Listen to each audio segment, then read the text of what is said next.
Hi, I'm Lenise Brothers, a registered nutritionist, women's health, hormone, and menstrual cycle coach, and the founder of Eat, Love, Move, a nutrition and well-being practice. This is the Period Story Podcast, where in each episode, I sit down with a guest to talk about their period story. We get behind some of the myths and misconceptions about periods and so much more. Now, on to today's guest.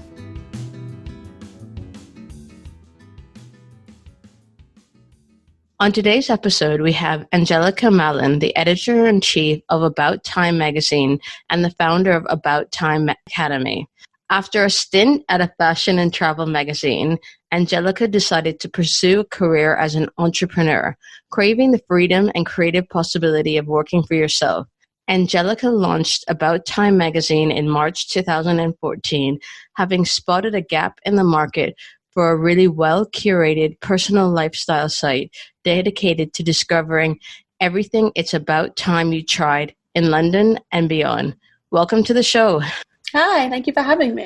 So this is a question I always start each episode with. So tell me about the story of your very first period. So my first period was when I was at school, and I'm not sure exactly what age I was, but I remember being really shocked, really kind of appalled. And I was like, what is my body doing? Like, what is this? Being like quite horrified. It felt quite, I don't know, like quite violent in a way.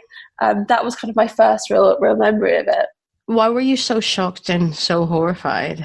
I think I wasn't really prepared for what to expect. That was probably the main thing. No one had really told me, like what to imagine. And that was probably why. And also I remember thinking that it wasn't the colour that I thought it was meant to be. I remember it not being like bright red and me being like, oh, there's something wrong with me, because it was like a darker colour, and thinking I was like broken or wrong. Some kind of shame in my mind. Something had prepared me for it being bright red, and it wasn't. So you were shocked, you were horrified, you weren't prepared. So what did you do in that moment when you got your period? So, I did a classic, which is, I hate to say I'm 29, but it still happens. It catches me off guard, and I shoved some toilet paper down there and hoped for the best. And I got to the end of the day, and then at the end of the day, I think my mum must have collected me from school, and I said, this is what's happened. And she said, okay. And we went and we bought a whole load of stuff, and it was totally fine. But I was poorly prepared for what you actually do when it happens. And I didn't use tampons for years, actually. I only used sanitary pads because I was kind of scared of them, and I didn't really know how to use them. When you told your mom, how did she react? Oh, I remember being like, Mazel tov, you're a woman. She was delighted. And I was like, I hate it, it's horrible, it's so messy. And I remember having really bad period pains. The first few years that I had periods, my period pains were totally out of control. It was awful. So getting my period really signaled a horrible time of discomfort.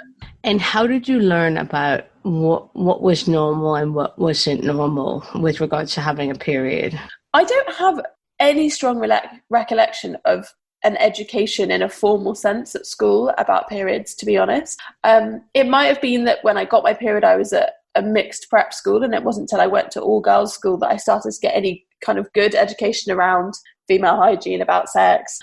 So I think anything I gleaned was socially, I learned what was normal in a period, and I learned how other women had their periods through school. So it came out of conversations rather than top down from any authority figures, really. And when you think about what you and your friends were talking about at school, was there anything that you think about now that like, oh, that was absolutely wrong, or that was crazy that we thought that? I think we were all just quite confused by what was normal. I think there was quite a lot of panic and uncertainty in those years for me of like, what was I normal? Was what was happening to my body normal? So I remember kind of comparing how long my period was compared to other girls' periods and things like that, where was my flow normal? Was it normal that I got cramps in the way I did? All of that.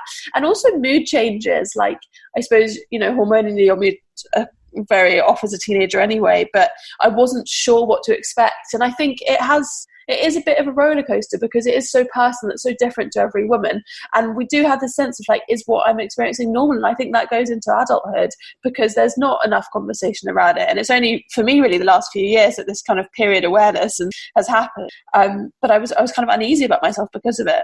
Do you think that it had an impact on the way that you thought about your body? I think there was still, for me, quite a lot of shame attached to it, actually. I remember when I went to mixed school for sixth form, having been at all girls school for years.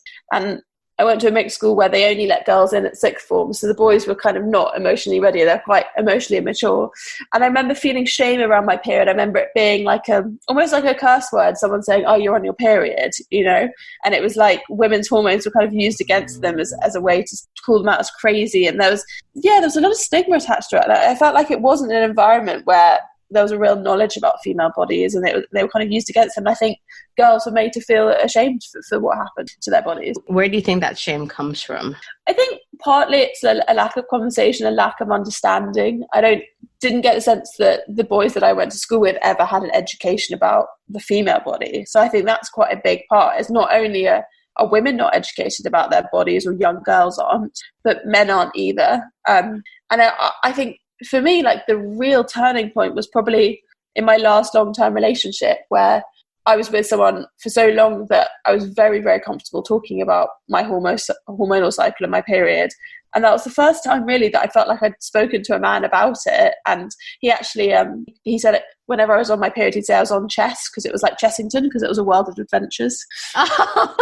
So he'd be like, oh, chess is coming up. Yeah, but it was the first time I was able to kind of laugh about it with anyone and feel comfortable with, like, this happens to my body, and like for a week of the month I feel really low, and this is just how it is for me, and like having those conversations. And then I felt more comfortable having that conversation with lots of friends. And I have some friends whose hormone cycles are so bad that they like are self-employed or freelance because they don't want to work in an office because it affects them so much. It's that extreme. And I only know that because I've been comfortable enough to actually speak about it with my friends now. So it's been a real journey for you, going from this feeling a sense of shame and stigma to now being able to talk about it with friends and partners. Yeah, definitely. And with the work that I do, we host female empowerment festivals, which you spoke at the last one. And I think that was a huge thing that came out of it for me, was that we're still not talking enough about women's health and the emotional impact of women's health and women's health in the workplace as well. And I think I felt like if I was going to host these festivals and I was going to fly the flag for female empowerment, I had to assess everything in all areas where we need progression. And actually women's health was a big one. So what do you think that we can do based on the conversations that you've had and the work that you're doing that to progress the conversation around women's health in the workplace? Well, I think the first thing that comes to mind is creating safe spaces where these things are discussed. I think a lot of the problem is like top-down leadership can be quite male heavy. And the people that are making the decisions often aren't women. And so they don't connect, they don't understand. I had a friend I was talking to the other night, and she works in a law firm. And she said that she tried to get her company to provide free tampons. It's a huge law firm. Her company to provide free tampons in the loos, and it was shot down by C-level. They said, oh, it's an expense that we don't need, and it's not necessary. And half the people that work there are women, and obviously it would be great and a great benefit. But that's a big problem, is that I think unless you have more women at the top, the decisions aren't being made with women in mind. And then I think it starts younger, doesn't it? I think that the conversations at a younger age about education, what's normal, just taking away so much of the shame is the secretive nature of it. I just felt like I had to like hide that I was on my period. And even now, I sometimes feel uncomfortable saying it, but I'm trying to, because I want to get past that. So if I'm with a friend, I'll say, oh, I'm knackered because I'm on my period, and I'll say that to a male friend, and I just want to like get rid of that embarrassment around the whole thing. Do you think that you get that sense of kind of secretiveness and shame that kind of still lingers for it? Is it around not really wanting to have those conversations with the men, or being uncomfortable with having conversations with men about it? I think I am a bit uncomfortable. I think there's an element that feels like weakness that is subconscious. I think by saying I'm having a bit of a bad work week because my periods just made me feel really down, I don't know, I think maybe there's a bit of me that feels a bit embarrassed by that, because I'm this like badass entrepreneur and I want to like rule the world, but sometimes it just floors me and it's annoying. I also feel like there must be something chemical that makes you forget, because I swear every month, like, I get really down And then 3 or 4 days in, I'll get my period. And then I'll be like, oh, it was my period making me feel this low. But I seem to forget every month for like however many years. And then I've said that to friends and they've said, yeah, that's exactly what happens to me. There's something in our brains that just kind of tricks us to think that it's just situational and it's not hormonal.